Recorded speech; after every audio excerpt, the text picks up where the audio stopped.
অনুমোদন অর্থাৎ ইংরাজিতে যাকে বলে অ্যাপ্রুভাল আমরা কম বেশি সবাই পেতে চাই।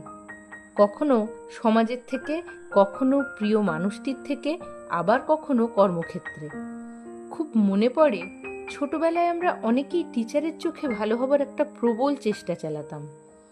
ধীরে ধীরে কখন যে সেই গণ্ডি পেরিয়ে পরিধিটা অনেক বেড়ে গেল তার নাগাল পাওয়াই আজ মুশকিল।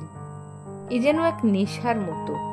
কর্মক্ষেত্রে বসের গুডবুকে থাকতে হবে, শ্বশুর বাড়িতে সবার চোখে ভালো প্রতিপন্ন করতে হবে নিজেকে, এমনকি আত্মীয় স্বজন, পাড়া প্রতিবেশী এদের সকলের কাছে প্রমাণ করতে হবে আমি ভালো।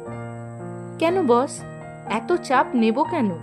তার চেয়ে বরং গতকালের আমিটার থেকে আজকের আমিটাকে আরও একটু কনফিডেন্ট, আরও একটু সাহসী, আরও একটু ফোকাসড করে গড়ে তোলাটাই কাম্য নয় কি? নিজেকে নিজের জন্য আরও উন্নততর করে গড়ে তোলার মধ্যে যে আনন্দ, যে স্যাটিসফ্যাকশন পাওয়া যায়, অন্যের অ্যাপ্রুভাল খুঁজতে যাওয়ার মধ্যে বোধহয় সেটা নেই, তাই না?